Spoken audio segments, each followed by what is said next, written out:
Selamat bertemu kembali di mata kuliah e-commerce. Kali ini saya akan bahas tentang strategi dalam menjalankan sebuah e-commerce.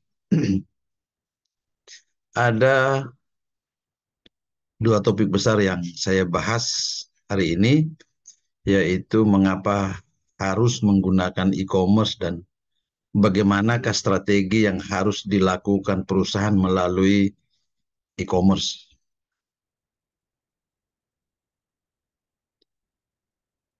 Ada beberapa strategi yang dilakukan menurut Patricia Seybold. Itu ada 5 langkah strategi yang harus dilakukan dalam e-commerce, yaitu yang pertama set strategi, kemudian yang kedua fokus on the end customer, yang ketiga redesign customer focus business process, kemudian wire company for profit, yang kelima foster customer loyalty. Jadi ada 5 yang perlu saya uraikan agar biar lebih lebih jelas lah. Nah, ketika kita berbicara mengenai strategi di e-commerce, itu ada pertanyaan-pertanyaan mendasar seperti mengapa harus e-commerce? Saya jawabannya adalah di era digital sekarang ini yang dikenal dengan industri 4.0 ini, bahkan sekarang society 5, itu begitu banyak perusahaan yang sudah menggunakan internet sebagai sarana untuk memperluas target pasarnya. Sehingga untuk kepentingan perluasan pasar inilah dibangun yang namanya e-commerce, di mana perusahaan-perusahaan besar maupun kecil semuanya memanfaatkan aplikasi ini.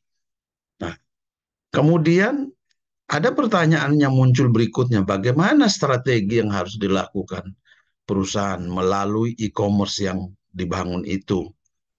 Nah, sehingga jawabannya itu yang ada 5 ini ya. Nah, yang pertama kita lihat langkah yang pertama adalah set strategi. Nah, hal yang pertama kali yang harus dilakukan adalah menyusun sebuah strategi dengan berpegang pada sebuah prinsip, yakni bagaimana memudahkan konsumen dalam melakukan bisnis dengan perusahaan. Jadi kita harus membuat konsumen benar-benar merasa mudah dan gampang. Nah, perlu kita perhatikan bahwa konsumenlah yang akan menjadi sumber pendapatan perusahaan karena merekalah yang akan mengkonsumsi produk dan jasa yang ditawarkan oleh perusahaan. Gitu. Nah, perusahaan-perusahaan itu harus memastikan bahwa cara berbisnis yang ditawarkan tidak boleh merepotkan atau menyulitkan para konsumen. Dan sebaliknya justru mempermudah mereka untuk mendapatkan produk atau jasa tersebut.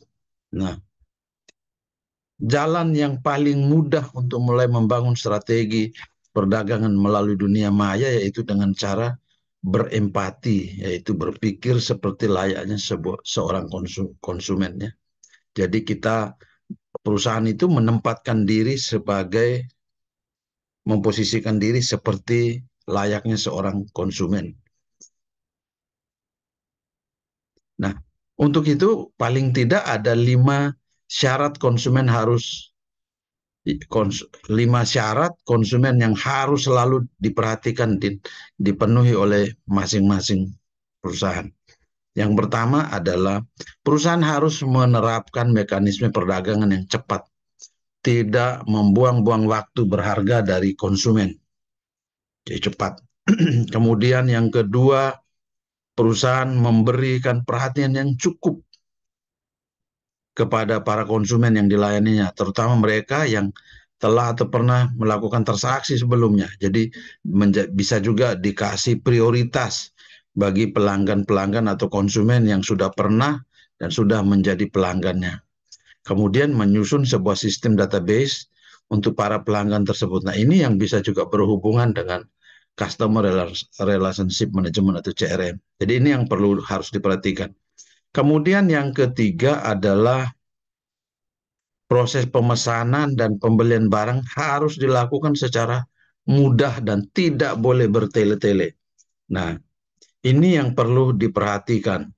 Bagaimana menggunakan teknologi informasi harus cepat, tetapi aplikasinya harus sesederhana mungkin agar lebih mudah konsumen menggunakannya. Begitu. Kemudian yang berikutnya, nah untuk kita sebagai pemilik perusahaan itu selalu memuaskan konsumen. Nah, ini dilihat dari segi pelayanan. Makanya kita harus punya atau perusahaan harus memiliki customer service, pelayanan pelanggan agar dapat melayani atau menampung keluhan-keluhan atau mempercepat proses-proses yang bisa dilakukan. Kemudian yang kelima adalah perusahaan menciptakan atau menjual produk atau jasa yang unik untuk memenuhi kebutuhan dari konsumen itu dia harus benar-benar unik, spesifik gitu. Jadi itu ada 5 di dalam set strategi. Kemudian kita masuk langkah yang kedua yaitu fokus on the end customer. Nah, setiap proses bisnis itu pasti memiliki konsumen secara langsung maupun tidak langsung gitu untuk mengkonsumsi produk jasa yang kita tawarkan.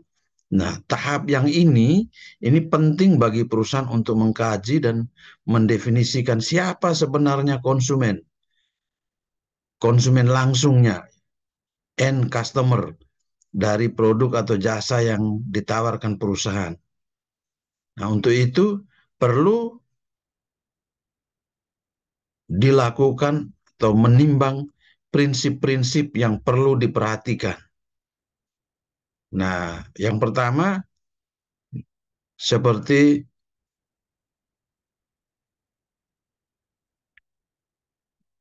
di akhir dari apa nama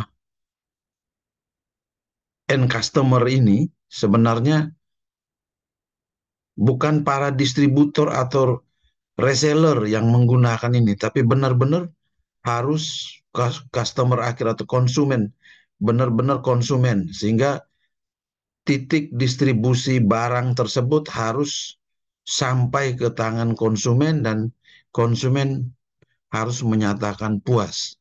Sehingga biasanya di akhir apa nama pengiriman barang itu kalau sudah menggunakan online biasanya ada tanggapan pelanggan atau pesan-pesan atau apapun yang biasanya komentar dari pelanggan itu testimoni misalnya itu biasanya diminta. Jadi ini langkah ini juga harus diperhatikan sehingga perilaku dari dan penilaian dari end customer terhadap kualitas produk dan pelayanan juga mereka dapat berikan dengan serius dan bisa menjadi perhatian untuk perusahaan yang menjual barang atau jasa tersebut.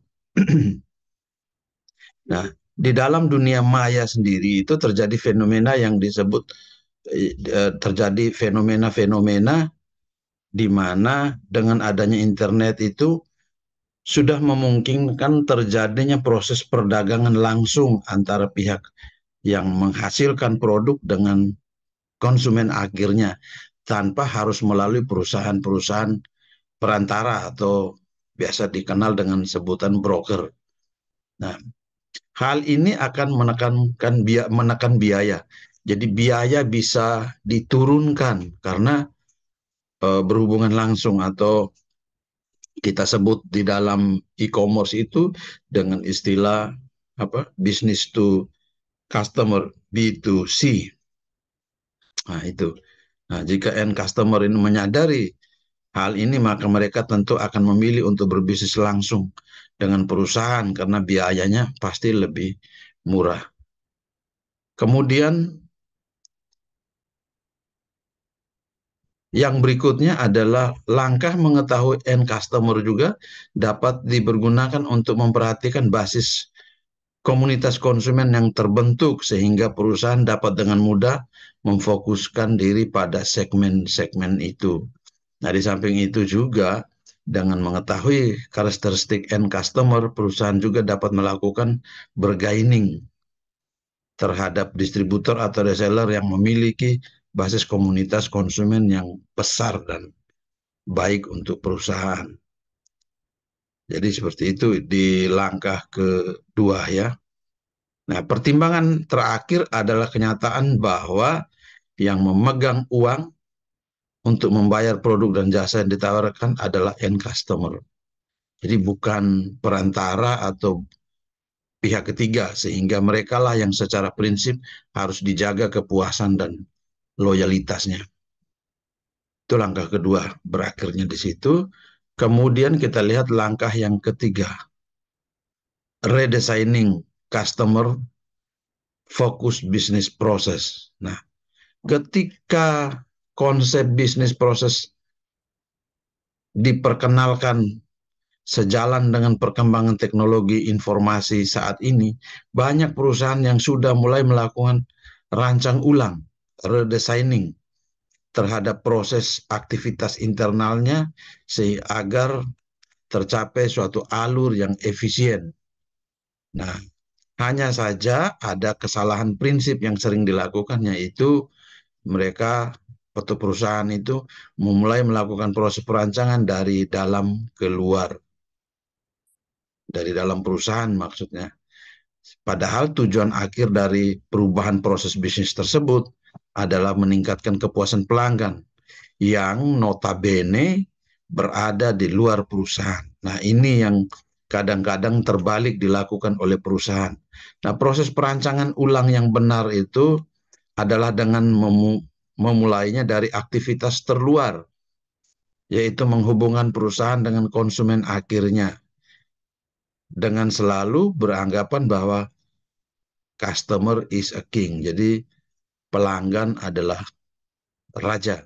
Nah, perusahaan berusaha mencari tahu dulu hal-hal apa saja yang menjadi tuntutan konsumen terhadap cara-cara atau mekanisme perusahaan dalam melakukan perdagangan melalui internet. Barulah manajemen menentukan proses bisnis yang sesuai yang harus dibangun untuk mendukung kebutuhan pasar tersebut. Begitu. Jadi proses ini yang dinamakan redesign proses, yang berasal dari titik fokusnya adalah dari luar menuju ke dalam. Jadi tidak boleh terbalik karena kita tujuannya kita, strategi kita adalah kepuasan terhadap pelanggan akhir.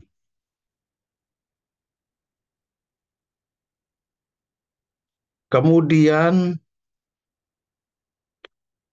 langkah yang keempat ya, wire company for profit. Setelah proses bisnis selesai dirancang ulang tadi, redesigning tadi, untuk menyesuaikan dengan karakteristik transaksi di dunia maya, maka langkah selanjutnya adalah mempersiapkan infrastruktur perusahaan untuk memungkinkan terjadinya mekanisme bisnis yang diinginkan ini. Yang paling penting untuk disiapkan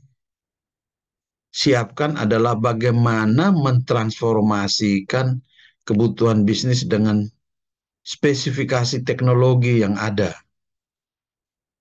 Nah, jadi harus menyiapkan infrastruktur teknologi. Nah, di sini eh, bisa disiapkan ada 4 bahasa yang dapat dipergunakan untuk menjembatani gap yang terjadi antara sisi bisnis dengan sisi teknologi. Jadi antara teknologi dengan bisnis itu kita bisa menyiapkan ya semacam empat cara, istilah atau apa bahasa atau apa namanya. Itu yang pertama adalah customer profile. Ini merupakan karakteristik konsumen beserta perilakunya yang akan sangat menentukan tipe aplikasi cocok yang paling cocok dipergunakan sebagai sarana untuk melakukan mekanisme perdagangan. Jadi profil daripada konsumen itu sangat menentukan sekali. Sistem antarmuka atau kalau di IT itu namanya user interface ya, itu merupakan kunci efektivitasnya dari sebuah situs e-commerce untuk merangsang konsumen untuk melakukan transaksi melalui internet. Jadi customer profile ini perlu diperhatikan. Yang kedua, bisnis rule-nya, di mana merupakan jembatan dari kebijakan perusahaan dalam melakukan mekanisme bisnis dan perdagangan. Nah, aturan-aturan atau rule secara implisit maupun eksplisit harus dapat didefinisikan dengan jelas sehingga pihak dari perancang teknologi informasi atau perancang aplikasi e-commerce ini dapat menentukan sistem yang sesuai dengan kebutuhan dengan meminimumkan aturan atau proses-proses yang diberlakukan. Nah, termasuk di dalam kategori ini adalah mekanisme jual belinya, aturannya bagaimana, aturan perpajakannya bagaimana, kemudian cara penentuan harganya bagaimana, fasilitas pemotongan atau diskonnya bagaimana, dan macam-macamnya. Jadi semua aturan-aturan itu masuk di yang dinamakan business rule. Itu harus didata dengan baik dan dibuat sehingga dalam pengerjaan bisa terpakai atau terlaksana di dalam pembangunan sebuah aplikasi e-commerce itu. Kemudian yang berikutnya adalah bisnis event.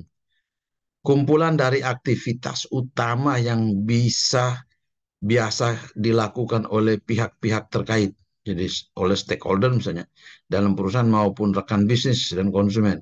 Nah ini misalnya transfer uang dari rekening bank ke perusahaan, penanganan keluhan konsumen, pembuatan laporan berkala, kemudian permintaan informasi oleh pelanggan. Nah, itu masuk di dalam bisnis-bisnis event.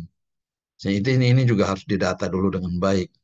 Kemudian bisnis objek, ini kumpulan entitas-entitas bisnis dan baik secara fisik maupun abstrak atau tidak kelihatan yang ditemui di dalam aktivitas sehari-hari yang akan menjadi objek dalam proses perdagangan. Misalnya pelanggan, pemasok, uang, peralatan, kertas, ini yang akan menjadi entitas-entitas yang akan berpengaruh terhadap eh, perancangan dari aplikasi e-commerce nanti. Itu langkah yang keempat ya. Langkah yang kelima, foster customer loyalty. Nah, ini langkah yang terakhir. Ini untuk membuat konsumen loyal terhadap perusahaan e-commerce yang ada. Hanya karena dengan loyal mereka saja maka profitabilitas usaha pun kita bisa capai, perusahaan bisa capai dengan maksimal.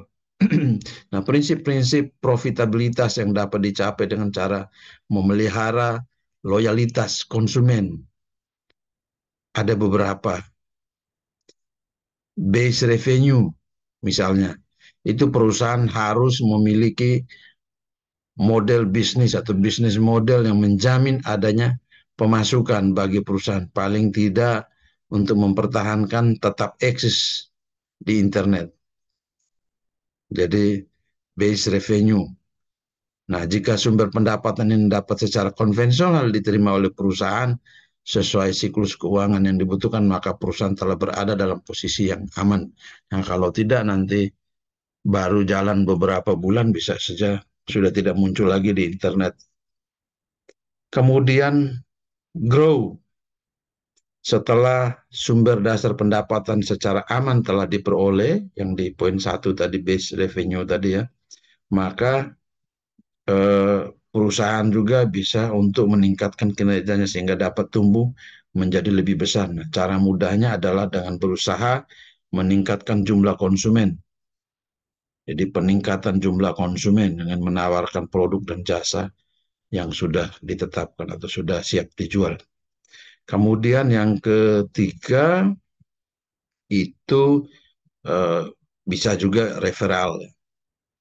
Nah, konsumen atau pelanggan tetap merasa puas dengan fasilitas pelayanan yang diberikan oleh perusahaan. Maka mereka akan memberitahukan ke calon konsumen yang lainnya. Jadi ini referral ini juga masuk dalam teknik pemasaran dari mulut ke mulut. Nah, ini juga masih efektif. Kemudian yang berikutnya eh, price premium.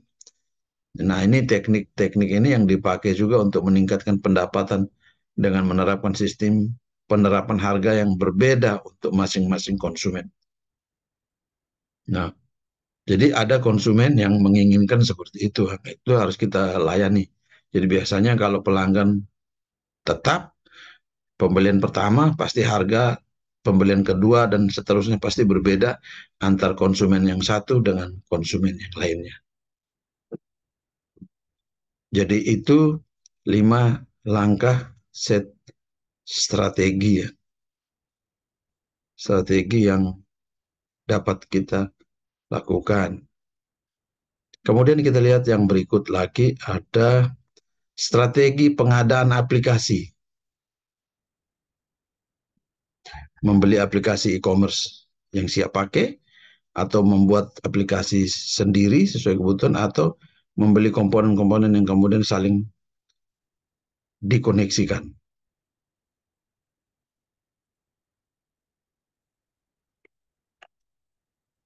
Nah, untuk menyukseskan e-commerce, maka perlu diperhatikan juga bagaimana memulai kita mengadakan aplikasi e-commerce yang akan kita gunakan untuk melakukan transaksi secara online ini.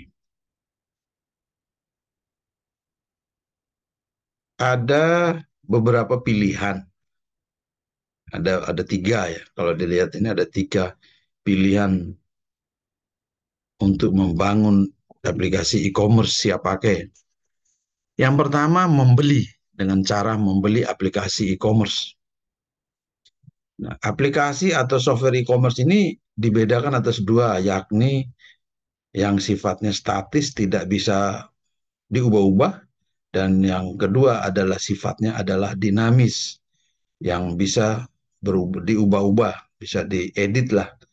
Untuk aplikasi yang statis ini biasanya memiliki harga yang lebih murah, mudah dipasarkan dan sangat mudah kita gunakan. Nah, aplikasi statis ini juga itu biasanya digunakan oleh perusahaan-perusahaan yang kecil yang tidak perlu membangun aplikasi yang besar dan tidak ada perkembangan yang signifikan sehingga pakai yang biasa-biasa sampai bertahun-tahun pun bisa. Nah, karena banyak dijual di pasaran ini aplikasi yang statis ini, maka minim sekali ditemui kesulitan karena sudah banyak yang menggunakannya. Nah, kekurangannya hanya tidak dapat diubah-ubah sehingga tidak bisa dikembangkan. Jadi kalau perusahaannya berkembang menjadi lebih besar, aplikasi ini pasti tidak dapat dipakai lagi. Nah, untuk yang kedua, sifat yang kedua tadi adalah dinamis ya. Nah, ini bisa diubah-ubah. Jadi itu kelebihannya, dia bisa diubah-ubah. Ada kemiripan sih sebenarnya dengan yang statis. Sama-sama tidak bisa dikembangkan oleh perusahaan. Jadi dinamis juga sama sebenarnya. Dia mau perusahaan berkembang makin besar juga tidak bisa dikembangkan. Aplikasi ini juga sebelum menginstal harus persiapkan fitur dan konten yang matang. Sehingga tinggal kita atur set-setannya. Jadi di strategi yang di atas ada langkah ke berapa tadi itu sudah saya jelaskan. Nah, kita juga perlu menganalisis apa saja yang perlu disiapkan. Walaupun aplikasinya ini kita pakai beli, sehingga pada saat penginstalan itu semuanya berjalan dengan baik karena semua data yang kita hendak masukkan semuanya sudah disiapkan. Kemudian yang kedua, membuat sendiri aplikasi sesuai kebutuhan.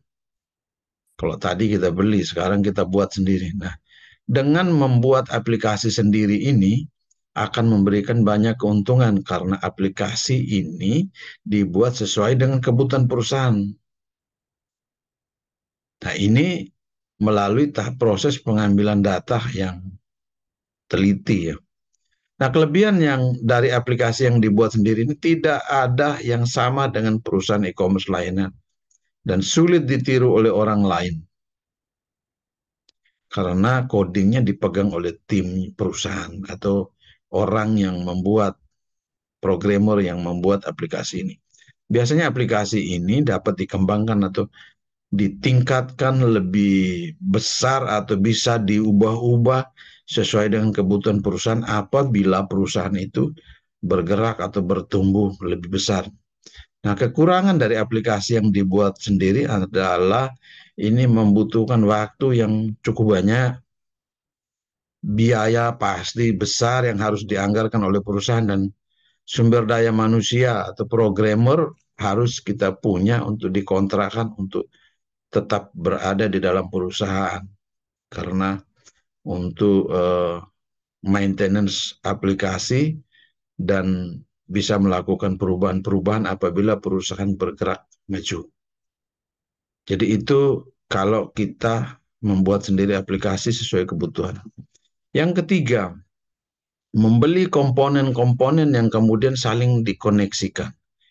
Pilihan ketiga ini yakni perusahaan membeli berbagai peralatan teknologi yang mendukung e-commerce, kemudian dikoneksikan sehingga aplikasi ini bisa berjalan. Biaya untuk ini biasanya lebih murah karena sudah banyak komponen yang dijual. Di pasaran itu banyak sekali ya. Jadi sumber daya manusia perusahaan lebih mudah membangun aplikasi karena tinggal disambung satu dengan komponen yang lainnya. Nah, apabila dalam perkembangan ada komponen yang ketinggalan yang harus diganti, maka sudah lebih mudah untuk tinggal beli komponen yang mana yang mau diganti untuk digantikan. Nah, pilihan ketiga ini biasanya perusahaan harus membuat blueprint ya, tercetak biru atau master plan. Itu harus dibuat dengan jelas sehingga rencana pengembangannya sudah diketahui sejak awal. Jadi biasanya perusahaan ini menggunakan pihak ketiga untuk menyusun master plan dari hal ini. Jadi itu strategi pengadaan aplikasi e-commerce. Yang ketiga, strategi menarik dan mempertahankan pelanggan. Nah, di dalam pemasaran, pelanggan adalah raja. Tadi sudah saya sampaikan di atas. Raja atau ratu ya. Di mana perusahaan penjual harus berjuang dengan strateginya untuk dapat menarik lalu mempertahankan agar tidak berpindah ke pesaing. Nah, dalam bisnis atau dalam dunia pemasaran itu lebih sulit mempertahankan ketimbang mencari baru. Nah, untuk mengatasi hal ini, maka banyak perusahaan dengan cara masing-masing berjuang menetapkan strategi-strategi yang bagus untuk diimplementasikan. Nah, berikut ini ada beberapa contoh strategi yang dapat dilakukan oleh perusahaan untuk memaksimalkan penjualan di e-commerce. Yang pertama, memaksimalkan media sosial. Sampai saat ini ada beberapa media sosial yang paling banyak digunakan untuk kepentingan apa saja, termasuk penjualan atau e-commerce. Bisa Facebook, Instagram, Twitter,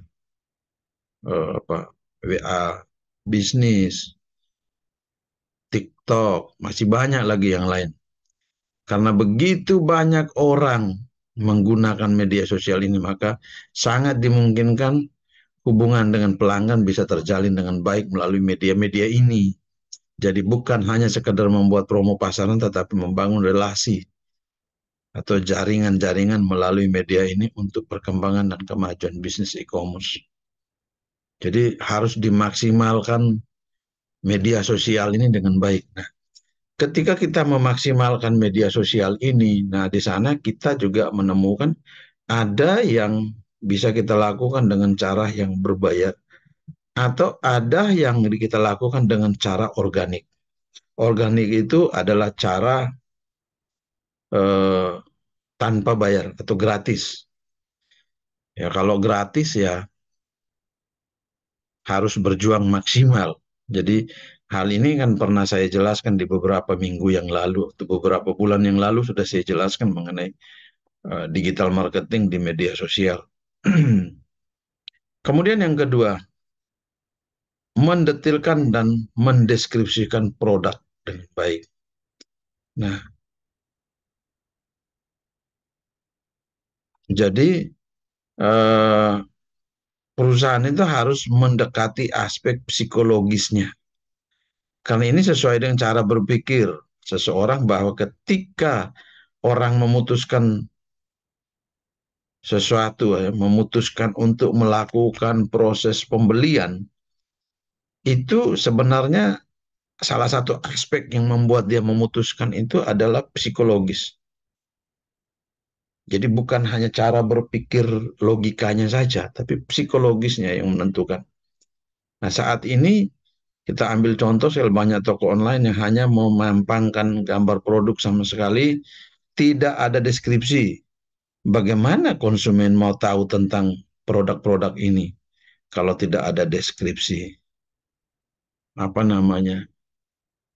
Storytelling mengenai produk ini harus jelas sehingga kalau storytellingnya bagus tentang produk itu maka orang pasti akan tertarik, psikisnya pasti akan itu. Atau dengan cara copywriting yang baik, kita melupakan copywriting ini maka produk kita tidak akan bisa tidak bisa dikenal dan tidak bisa ada pembelinya. Nah, minimal pembeli tahu produk kita ini yang akan dia beli ini sesuai dengan apa yang dia cari selama ini, gitu. Kemudian yang ketiga, membuat diskon atau giveaway. Nah, ini para pelanggan atau konsumen atau customer yang melihat iklan penjualan produk serius memperhatikan. Itu biasanya apabila kalau muncul ada tulisan diskon atau hadiah atau macam-macam lah. Seperti beli satu gratis tiga. Nah, cara ini harus dilakukan ya. Ini paling mudah dilakukan oleh perusahaan. Jangan sampai perusahaan lupa hal ini, diskon dan lain-lain. Maka ketika orang membangun aplikasi e-commerce itu sudah disiapkan rencana-rencana, master plan-nya ini sudah ada. Sehingga tinggal diterapkan saja dan ada di aplikasi itu ada menu-menu untuk menangani diskon ini. Kemudian yang keempat adalah mencari rekan bisnis. Menjadi rekan bisnis ya.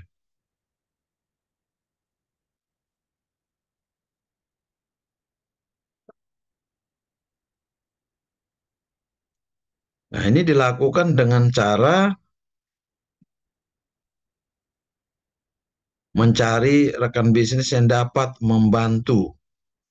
Ya, jadi dicari yang dapat membantu.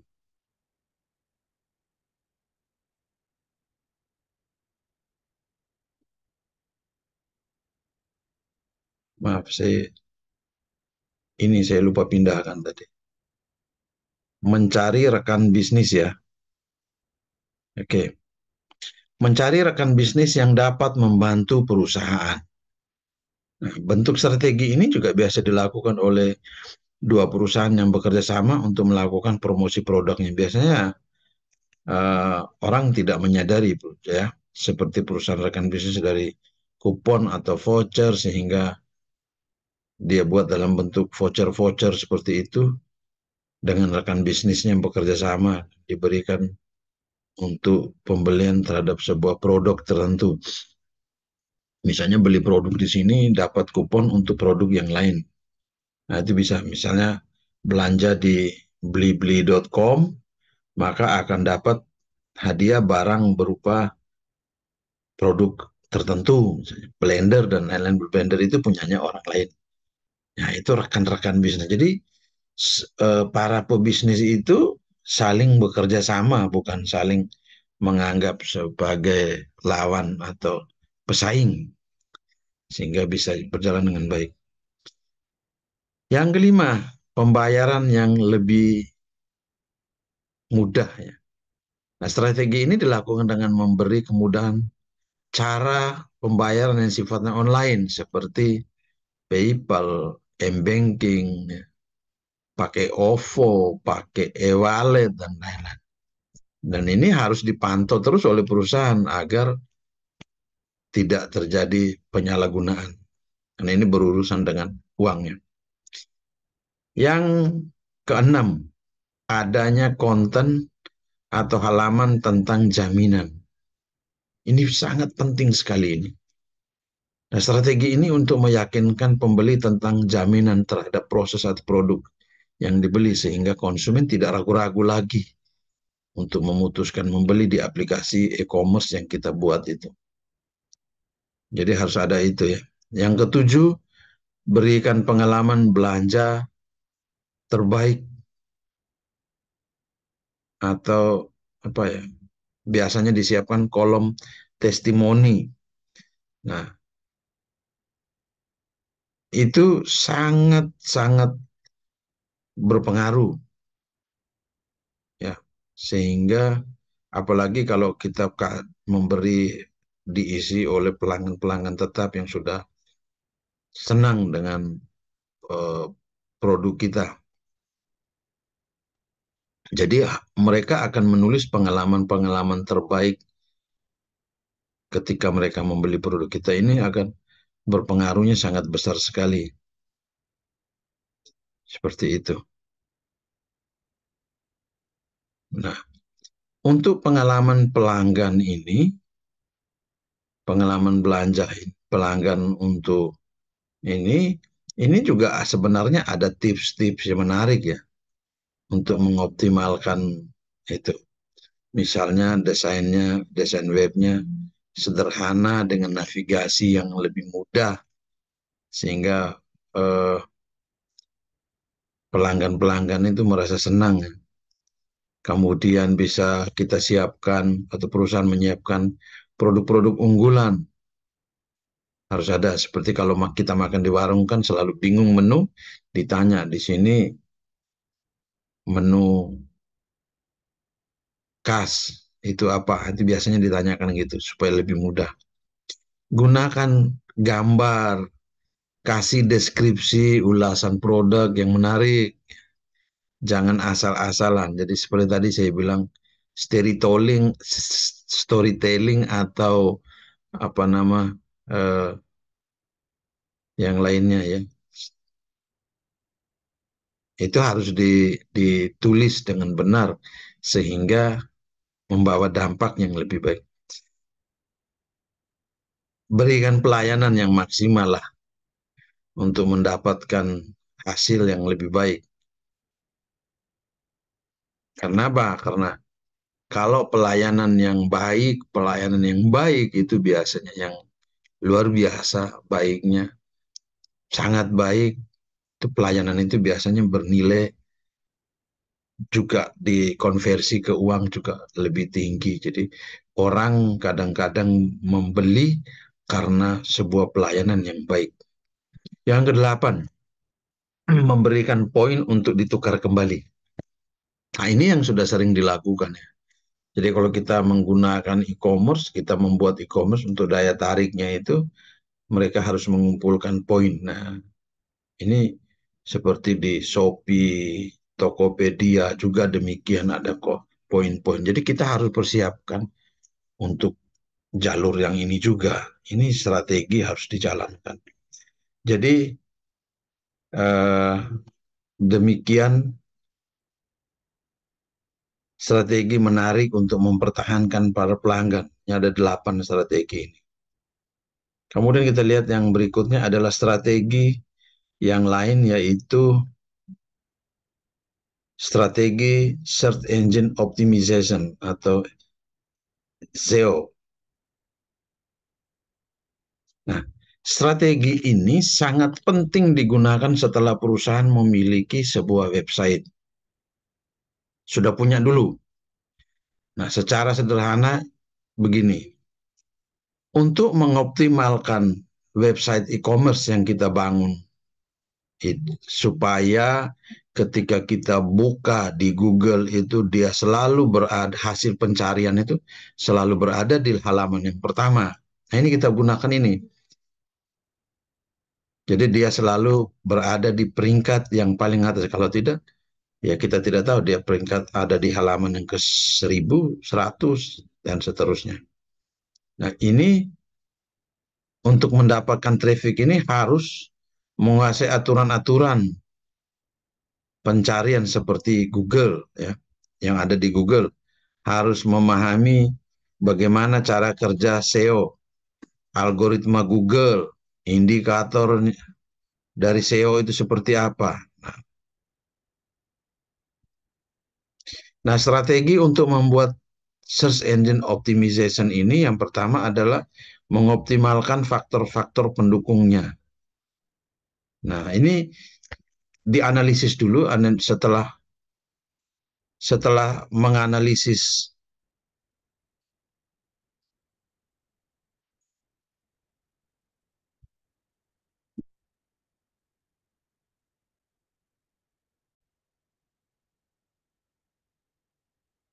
setelah menganalisis kata-kata kunci untuk kita masukkan ke dalam pencarian itu, kita juga perlu melakukan atau perlu menyiapkan faktor pendukung lain seperti judul titelnya, description teksnya, meta keywordnya, headline teksnya seperti apa, link URL-nya, gambar atau image-nya, komennya, semuanya kita harus siapkan. Kemudian yang kedua, daftarkan kembali website ke semua mesin pencarian. Jadi mesin pencarian ini banyak, ada Google, Yahoo, Yahoo, MSN, masih banyak lagi yang lain yang dipakai untuk pencarian ini. Kita daftarkan website kita ke sana. Kemudian yang ketiga, link exchange. Nah, ini untuk saling bertukar link dengan website lain yang berhubungan dengan bisnis yang kita jalankan dari perusahaan. Perhatikan link yang tidak relevan karena akan mengganggu website dan berisiko ditolak oleh mesin pencarian mesin pencari ketika kita mendaftar. Yang keempat, pengawasan dan optimalisasi ulang, ya. Nah, ini sering-seringlah periksa posisi website di mesin pencari dengan menggunakan kata kunci yang kita tetapkan. Perhatikan isi website. Usahakan tambah isi SEO secukupnya dan artikel yang sesuai dengan tema websitenya agar lebih mudah untuk dalam pencarian. Dan selain itu juga, konten harus berkualitas dan selalu diupdate. Demikian secara singkat yang dapat saya jelaskan. Semoga bermanfaat dan eh, saya akan membuat video untuk teknisnya untuk bagaimana menjalankan atau memberlakukan langkah-langkah pembuatan dari search engine optimization ini. Terima kasih.